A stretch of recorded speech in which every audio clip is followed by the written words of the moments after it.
He bought the dusty suitcase for $5, just wanting something old school to decorate his living room. But the moment he unlatched the rusted locks, a smell of old paper and perfume filled the air. And on top sat a photograph of a little boy who looked exactly like him. The suitcase wasn't junk. It was his entire forgotten past. Before we begin, subscribe to our channel and comment where you are watching from so we can bring more stories like these. James Walker never liked Saturdays. They always reminded him of the childhood he never really had. The foster homes, the different beds, the different walls, the different faces telling him where to sit, how to eat, what to say. But on this particular Saturday morning, something felt different. The air was cool, the sky stretched wide and empty like a fresh page, and the leaves on Maplewood Drive rustled with a kind of gentle whisper that made him feel pulled, drawn, like something was waiting for him. James, 42, quiet factory worker, the kind of man who kept his head down and hands busy, drove slowly through the neighborhood in his old pickup. He'd worked night shift again, 12 straight hours on the assembly line, but somehow he felt more awake than ever.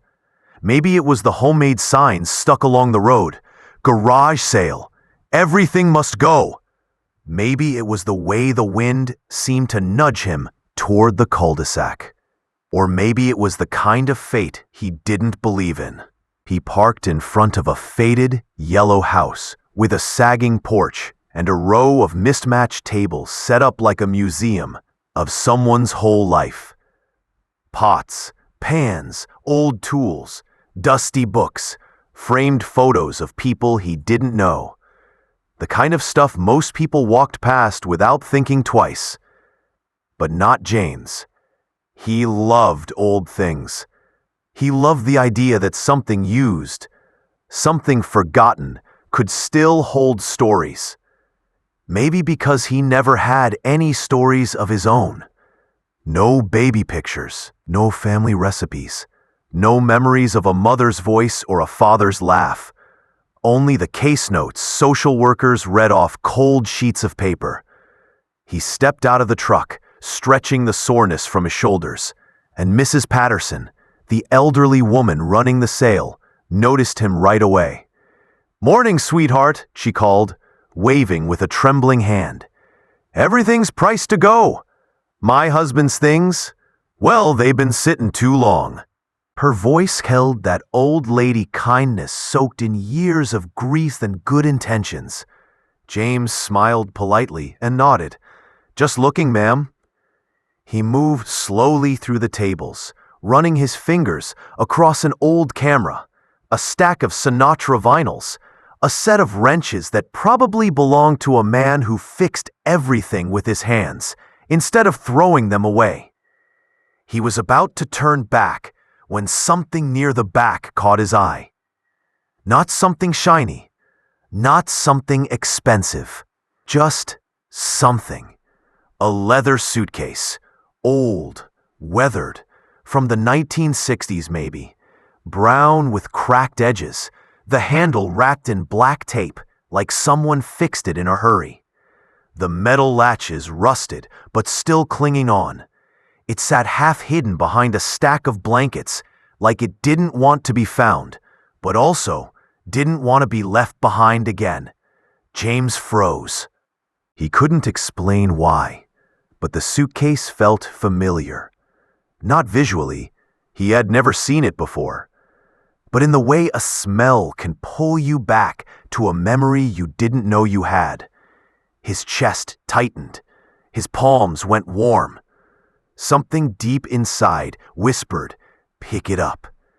He knelt beside it, brushing the dust off the leather. His fingers shook a little, like they recognized it before his mind did. He lifted it carefully. Heavier than he expected. Mrs. Patterson saw him holding it and walked over with a soft sigh. "Oh, that old thing. My husband kept it for decades. Never opened it after the woman left." James blinked. "The woman?" She shrugged. "A young girl he gave shelter to once. Troubled, sweet thing. Left the case in his truck one day back in the 80s. He tried to find her, but she was gone." James felt a strange ache in his gut. He cleared his throat. "How much for it?" Mrs. Patterson waved her hand. $5, honey. It's just taking up space." He reached for his wallet so fast the woman chuckled. "Seems that one spoke to you." James couldn't deny it. He carried the suitcase to his truck, watching his reflection in its old metal buckles. For a moment, he saw a little boy staring back, confused, hopeful, scared, a boy he barely remembered. He placed the suitcase gently on the passenger seat and shut the door, standing there outside the truck for a long moment, breathing hard. Why did this thing feel like it was waiting for him? Why now? Why at all? He didn't have answers, but he had the suitcase, and as he drove home, the leather creaked softly with every turn, almost like it was whispering to him, almost like it was finally coming home. He unlatched the first buckle. It snapped open with a metallic clink that echoed too loudly in the empty kitchen. He unlatched the second. The suitcase creaked as he lifted the lid, the hinges groaning like they hadn't moved in decades. At first, he saw only neatly folded fabric, old baby clothes yellowed by time, tiny shirts with hand-stitched hems, a little knitted hat, soft socks no bigger than his thumb. Whoever packed this suitcase cared. They folded each item with the kind of tenderness people save for something they can't afford to lose. James swallowed hard. He lifted a tiny blue onesie and held it up. A faint smell of old cedar drifted out. The smell of closets untouched. The smell of someone trying to preserve something that mattered. Underneath the clothes were postcards, stacks of them. Cities he'd never been to. Nashville, Memphis, St. Louis, Atlanta, every one addressed to the same person, Margaret Greene. No return address. He set them aside with trembling fingers. Beneath the postcards lay a small stack of handwritten letters, tied with a faded red ribbon. He reached for them, and something else slid free. A photograph. James froze. A toddler, maybe 2 years old, sat on a porch step wearing overalls and a crooked grin. His hair, his cheeks, his eyes. James pressed the photo closer. Every cell in his body felt like it was vibrating, because the child in the picture wasn't just any child. It was him. Not looked like him, not resembled him. It was him. His breath hitched. A sound escaped his chest. Not a sob, not a gasp, something raw and unfamiliar. For a long moment, he couldn't move, couldn't blink. He flipped the photograph over with shaking hands. The writing on the back was faint, ink faded and smudged, but still readable. Baby James, 1982. His vision blurred. He sank into the chair, the photo pressed to his chest like it might fall apart if he held it any other way. All his life he'd wondered who he was, where he came from, why no one kept him, why no one came back for him. Every birthday felt incomplete. Every family photo at friends' houses felt like a wound. Every mirror reminded him he didn't know whose face he was wearing. And now, this $5 suitcase knew more about him than he did. He wiped his eyes with the back of his hand and reached for the letters. The ribbon slid off easily, falling onto the table like it was relieved to be free. He unfolded the first letter carefully, the paper fragile, edges yellowed, handwriting soft and slanted. My dearest James. His heart slammed against his ribs. He kept reading. I hope one day we'll have a home where you can grow without fear. I promise I will protect you, no matter what it costs me. His throat tightened. His eyes watered again. This was his mother's handwriting, Margaret, the woman he never met, the woman whose face he didn't know, the woman who loved him enough to write letters he'd never see, because she had no other way to keep him close. He blinked hard and read more. Another letter, another message, another glimpse into a life he was supposed to have. Then he froze on a line that made the room tilt. Thomas won't stop looking for us. I pray he never finds us. I pray my boy stays safe if anything ever happens to me. James felt cold all over. Thomas, a name he didn't know, a name written with fear. He looked around his quiet, empty kitchen, suddenly feeling watched, hunted by ghosts from a life he never lived. He dug deeper into the suitcase, searching frantically, breath uneven. There were more letters, more fragments, more hints. One at the bottom looked newer than the rest, less yellowed, less brittle. He opened it. His mother's words hit like a punch straight to the heart. If anything happens to me, someone please find my baby a safe home. He deserves a life better than mine. Something inside James cracked.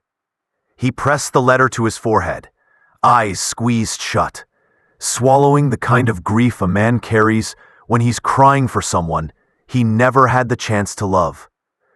The suitcase wasn't just a box. It was a doorway, a truth, a mother's last attempt to save her child. And James knew, with absolute certainty, that this wasn't the end. This was the beginning. A beginning 40 years late, but right on time. James didn't sleep that night. He tried. He lay in bed with the lights off, staring at the ceiling. But every time he closed his eyes, he saw the letters, the handwriting, the name Baby James, the fear inside his mother's words. By 3 a.m., he was back at the kitchen table, the old suitcase, open like a wound. The lamp above cast a soft yellow glow over everything, making the letters look older, sadder, almost sacred. He took a deep breath, picking up the next letter. The paper crackled as he unfolded it, a sound too delicate for the weight it carried. Thomas hasn't come home again. He says the roads are too dangerous, but I know better. I feel it in my bones. Something's wrong. James paused, eyes scanning every curve of her handwriting, imagining her hand shaking as she wrote it. Our boy keeps crying when he hears shouting. He hides behind me, just like he did yesterday at the store. I'm trying to be strong. I'm trying to give him peace. But I don't know how much longer we can stay here. James rubbed his thumb slowly over the edge of the paper. He remembered being afraid of shouting as a kid, even in foster homes. He never knew why. Now he did. He opened another letter, dated just weeks later. I asked the church for help, but they said they can't get involved. No one wants to cross Thomas. Everyone knows what he's capable of. But I won't let him hurt our son. I would rather disappear than let him grow up afraid. James felt something shift inside him. Anger, sadness, a deep ache that came from knowing his mother fought alone. He opened a third letter. This one was shorter, rushed. The ink smeared in one corner like she had been crying. He found us again. I don't know how. I'm packing tonight. I pray God protects us. James is only a baby. He deserves a better life than this. His throat tightened. He could almost hear her voice now, desperate, trembling, yet trying to stay strong for him. The fourth letter was the hardest one to read. I gave James to a church shelter today, just for one night. It broke me, but I couldn't risk Thomas finding him. I just need a little time to figure out what to do. If anyone ever reads this, Please know, I loved him, with everything I had. James sat back, covering his face with both hands. His chest heaved, breath uneven. She didn't abandon him. She didn't choose to give him away. She ran to protect him. She wrote these letters hoping someone, someday, would piece the truth together. He whispered into his palms, "Mom, I'm sorry. I didn't know. I didn't know." His voice cracked. The kind of crack that comes from 40 years of unanswered questions, suddenly having answers. He reached for the next letter, but noticed something else inside the suitcase. A small folded sheet tucked into the side pocket. It wasn't a letter. It looked like a note, hurried and panicked, written with blotches of ink, like someone wrote it in the dark. He unfolded it slowly. "If this suitcase is found, please, just tell my son his mother loved him. And I tried. I swear I tried. Margaret." James stared at those last two words, "I tried," like they were the most heartbreaking confession he had ever seen. The letters weren't stories. They were cries for help. A record of a woman fighting against a monster. A map of fear, hope, and desperation. He kept reading, letter after letter, watching his mother grow more frightened, more determined, more exhausted. One stood out, written in a different tone, almost resigned. "Thomas came to the diner today. He sat in the corner and watched me for an hour. I don't know if he saw where I live now. I feel trapped. Everywhere we go, he finds us. But James smiled today. He laughed at a man blowing bubbles by the park. His laugh keeps me going. That laugh is the only reason I wake up every morning." James wiped a tear that slicked down his cheek before it reached his jaw. He never remembered that laugh, but she did. She carried it with her. It kept her alive. He picked up the last letter, dated just days before she disappeared. "I'm scared. I can feel something coming. I don't trust anyone anymore. I keep having dreams where I'm running, but someone grabs James from my arms. I wake up crying. If anything happens to me, please, God, don't let him end up with Thomas. He deserves a gentle life, a life with kindness, a life without fear." James stared at the final line over and over, whispering it like a prayer.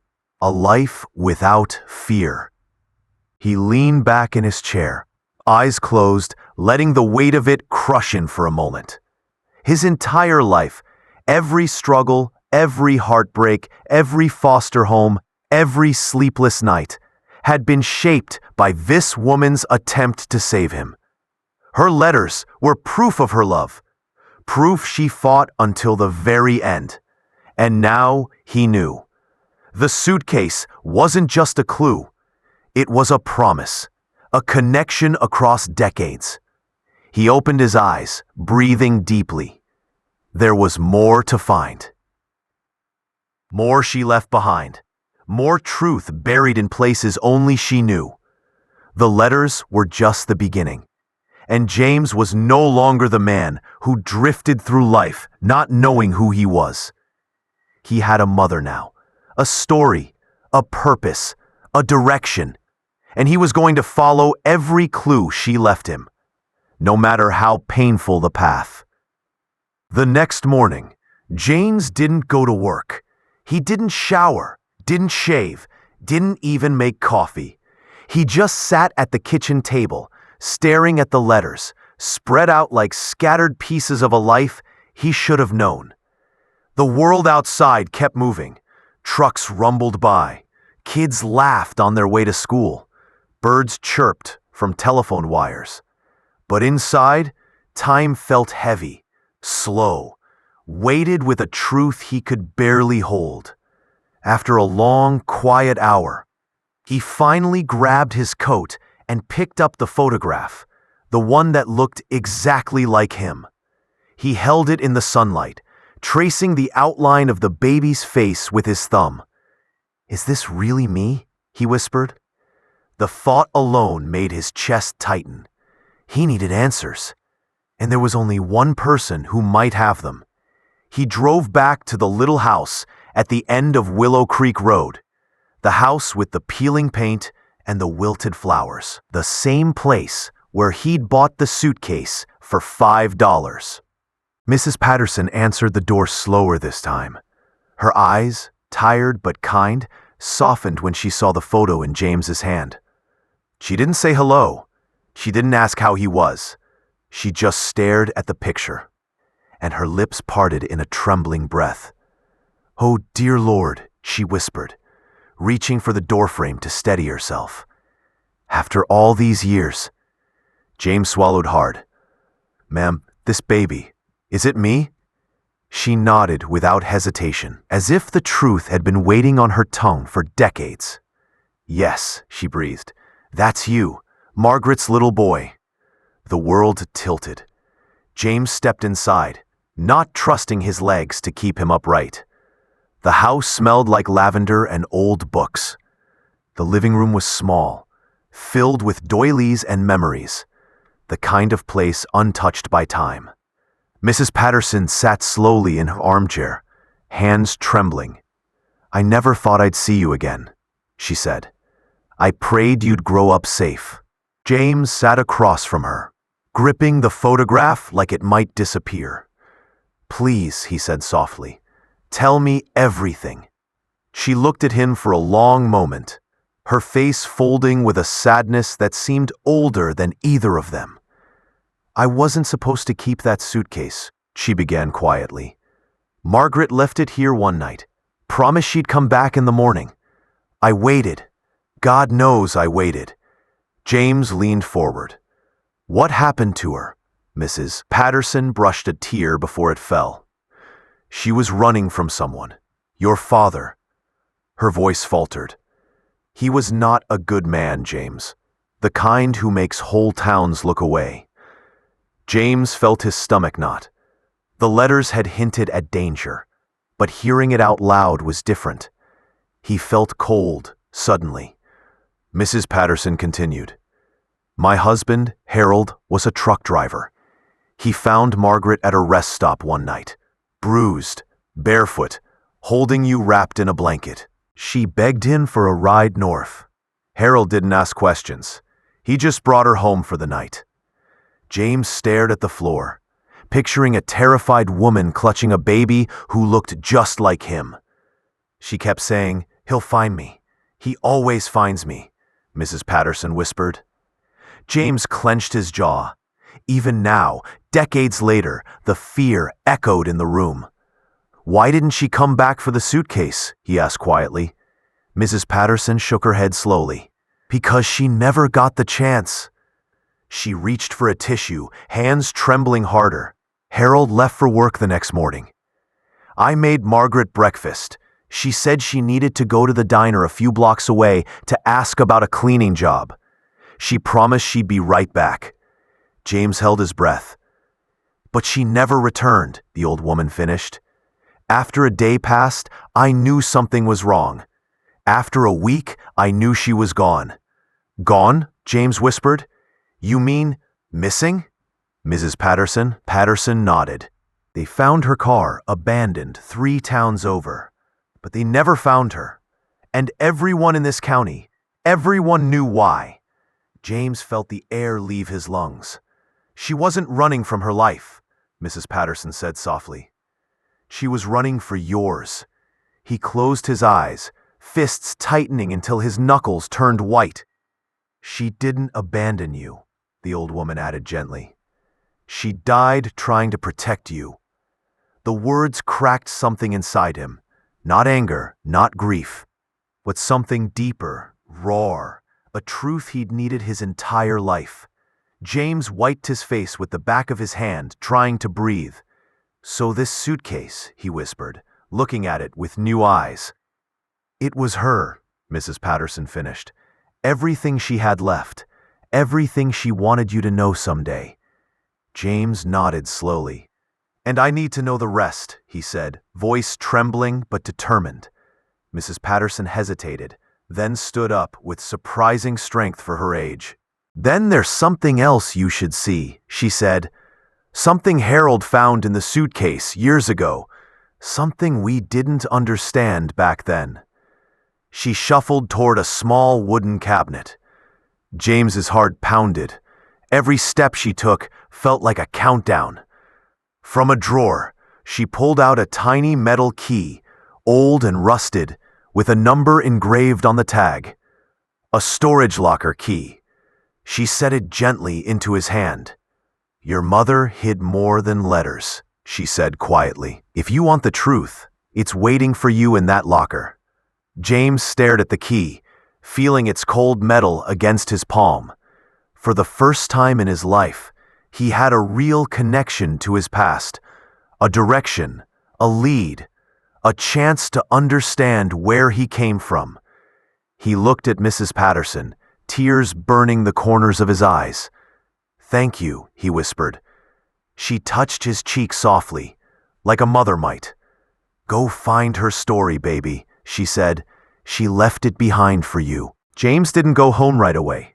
He drove aimlessly through town, the small storage key sitting on the passenger seat like a living thing. Every time the sunlight hit its metal edge, it felt like the past was glaring back at him, daring him to look deeper, daring him not to run the way his mother had. He pulled into the parking lot of an old public records building, one of those places with flickering fluorescent lights, dusty corners, and a receptionist who barely looked up when someone walked in.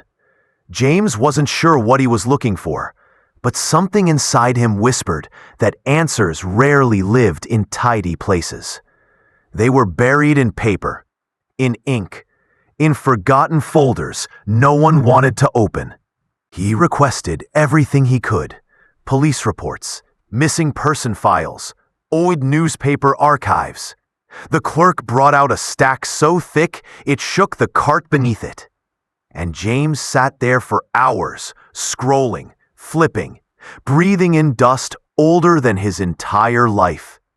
At first, it was small things: a line about a woman named Margaret Greene, a note about domestic conflict, a reference to a restraining order that was filed but never enforced. He found 3 separate police calls made from a payphone, begging for help. Each one ended with the same line: "Suspect not located, case closed." His mom had been begging the world to see her, and nobody looked. The deeper he went, the darker it got. One report described bruising, broken ribs, injuries consistent with prolonged harm. The responding officer wrote, "No signs of danger," right beneath it. James felt his stomach twist. They didn't help her. They didn't even try. Then he found the report that froze his blood.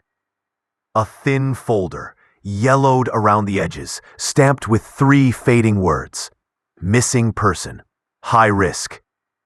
The file detailed the last night she was seen. Margaret left her shift at a diner at 9 p.m., heading toward Mrs. Patterson's neighborhood.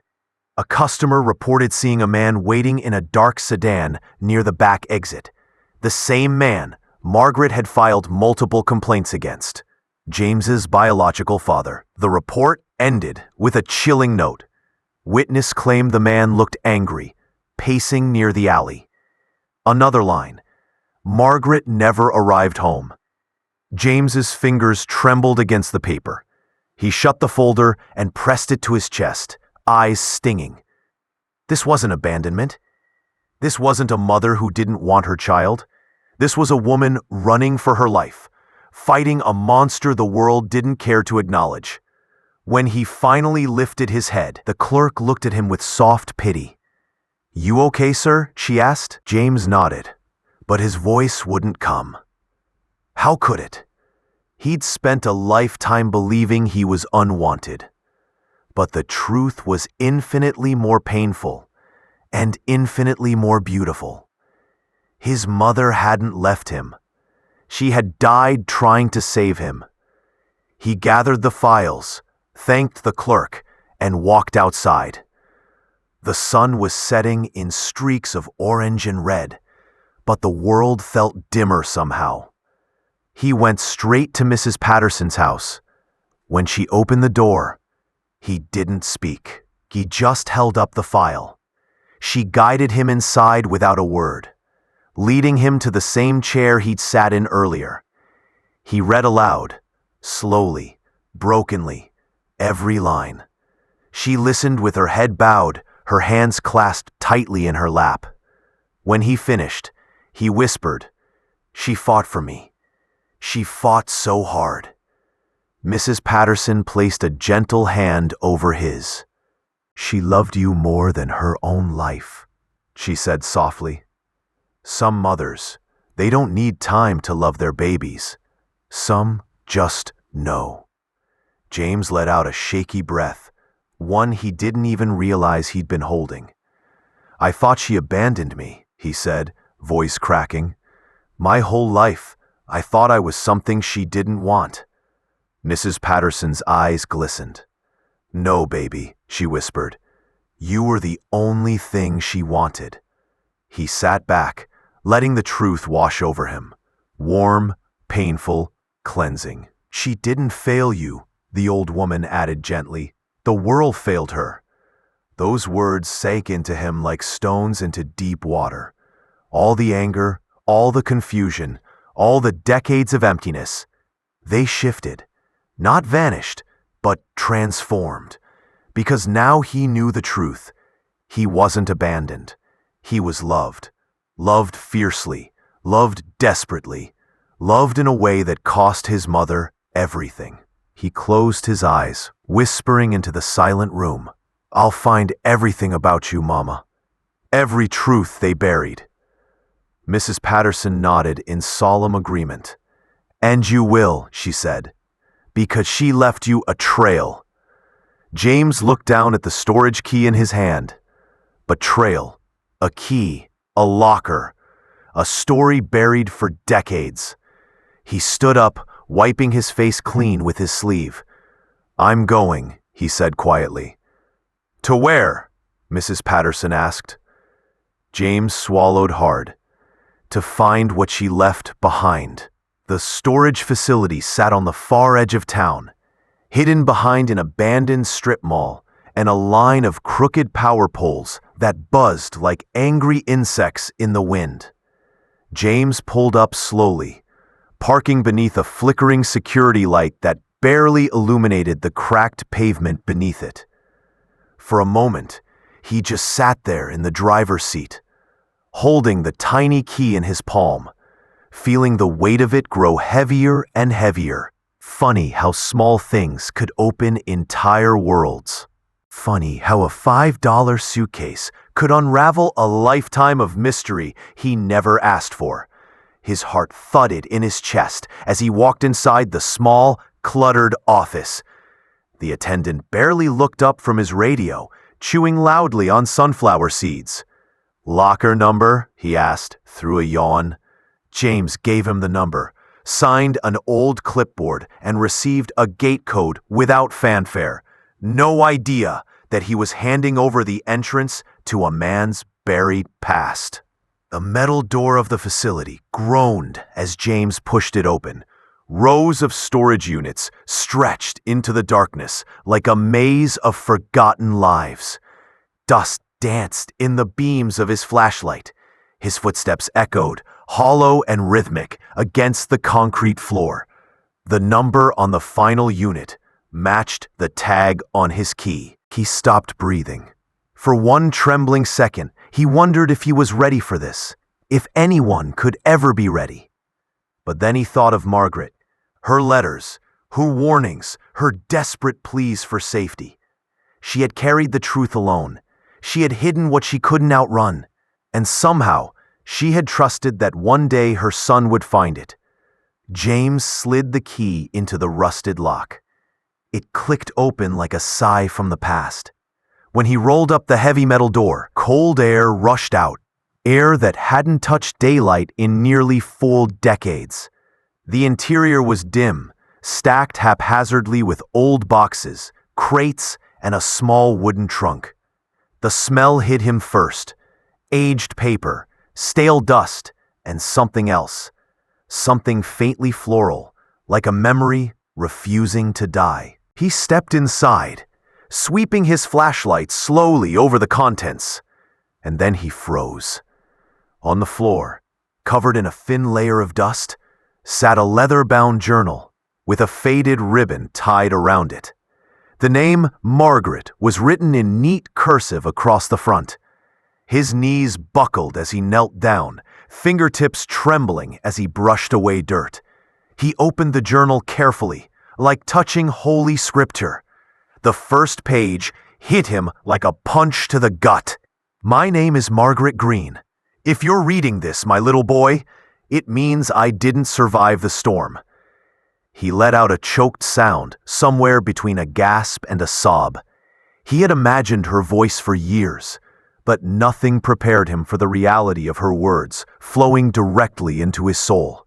He flipped through pages filled with pain, struggle, dreams she never saw come true.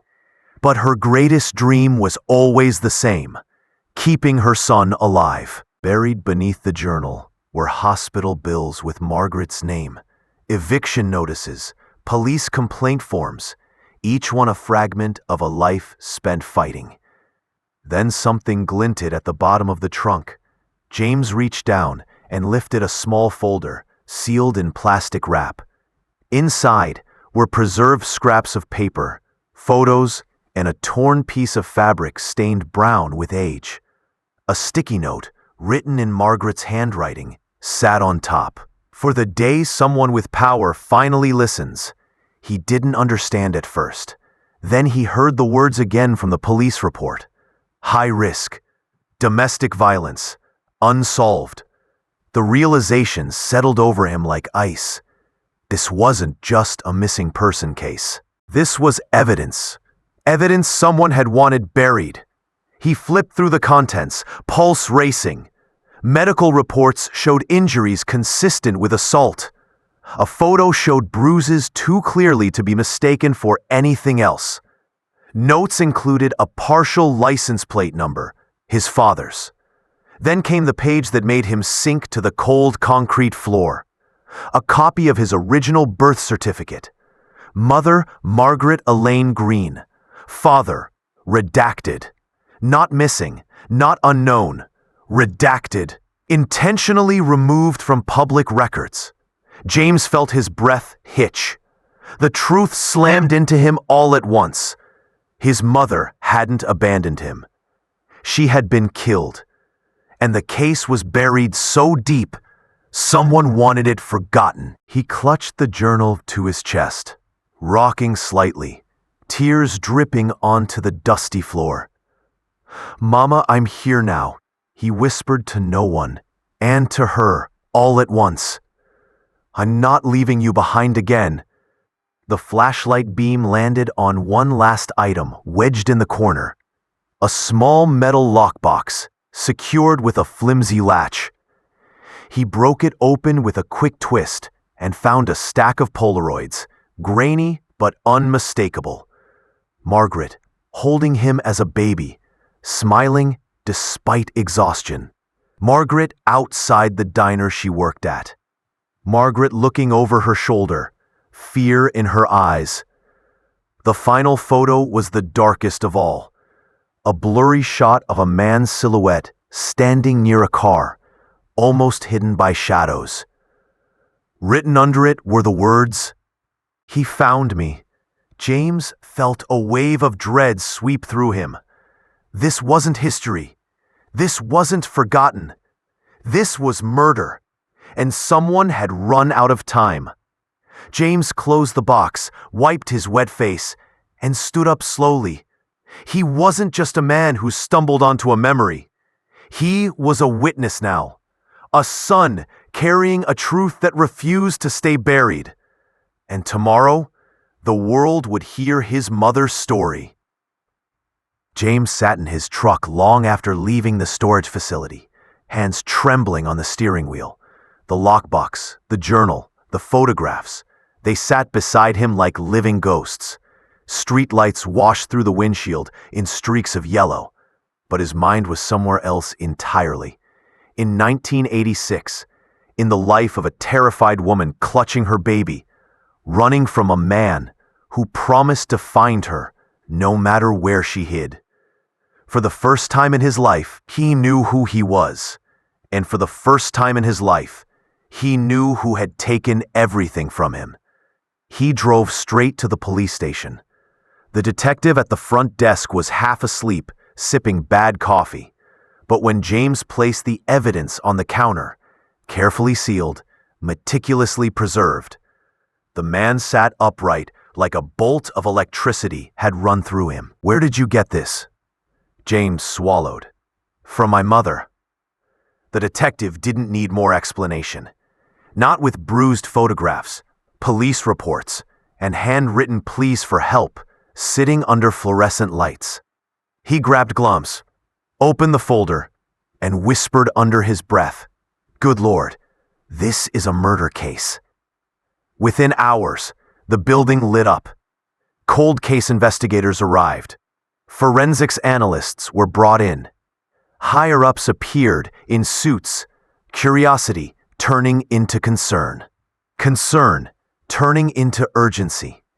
Someone pulled James aside into a private office.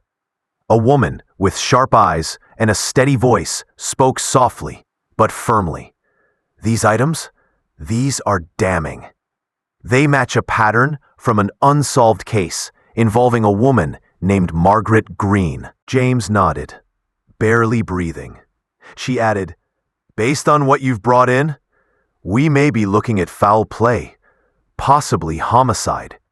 There it was, the word he'd always feared, the word that finally set his heart free at the same time it broke it apart.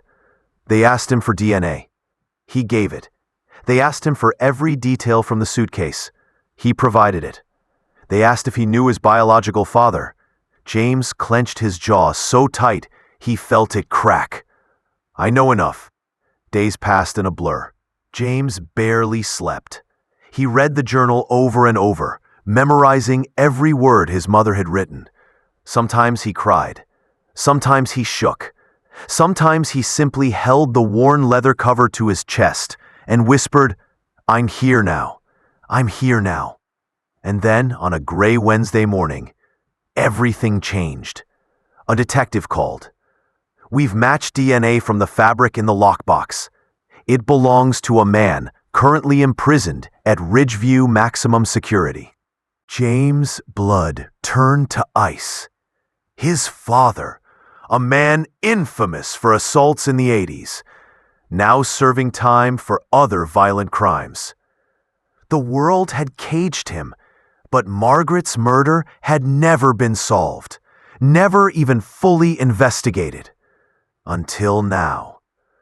The next day, James sat in a cold, echoing visitation room, staring at the metal door separating him from the man who shaped his entire life with fear before he was even old enough to speak. Guards escorted an older man with sunken cheeks, white hair, and dark, empty eyes to the table. The man stared. James stared back. No shared memory, no warmth, just the weight of anger, loss, and love that had been stolen.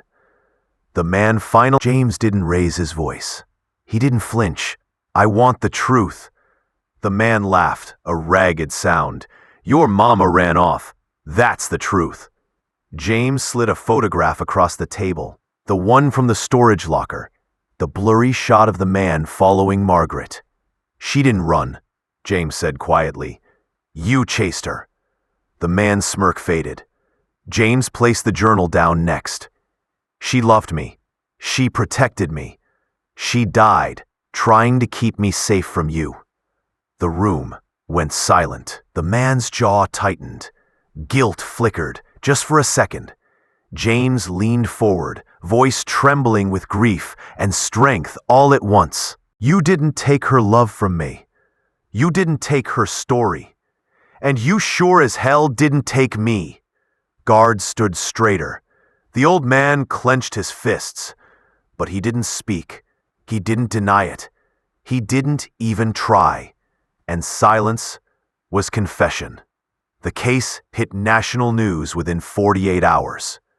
Man solves mother's murder after 36 years using items found in old suitcase. Cold case reopened after son discovers proof hidden in storage locker. Mother's last journal sparks movement for domestic violence survivors. Margaret's story spread across the country like wildfire. A woman forgotten by the system, protected only by the son she never got to watch grow up. Vigils formed. Support groups reached out. Survivors whispered her name like prayer.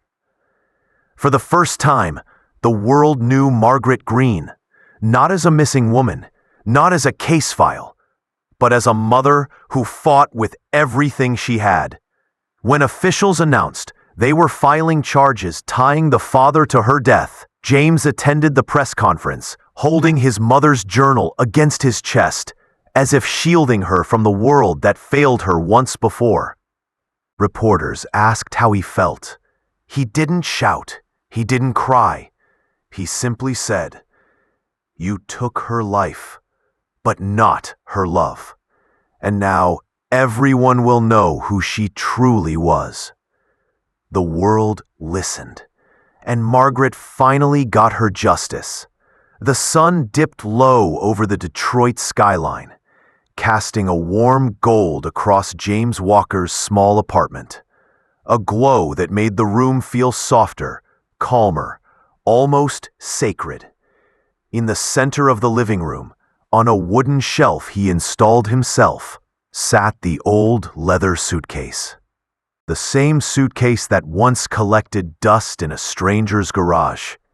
The same suitcase that sat forgotten in a barn for decades. The same suitcase that held the broken pieces of a woman's life, and the missing pieces of James's own. Now it was a memorial. Not polished, not fancy, just honest, like Margaret Greene herself.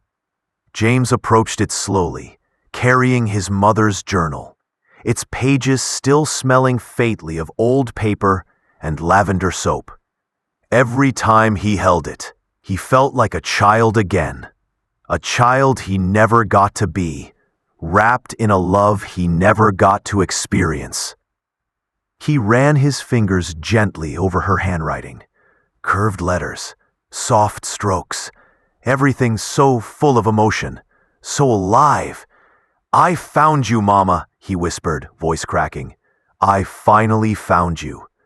He sat down on the couch and opened to her first entry, the one written long before he was born. "I pray one day my child grows up safe, somewhere far away from this nightmare." James closed his eyes and exhaled shakily. "I made it," he said to the empty room. "I'm safe now. You did it. You saved me." He looked at the photo of Margaret, tucked inside the front pocket of the journal, a young woman with tired eyes and the kind of smile that came from hope, not circumstance. She looked like love. Pure, stubborn love that refused to die, even when everything around her shattered.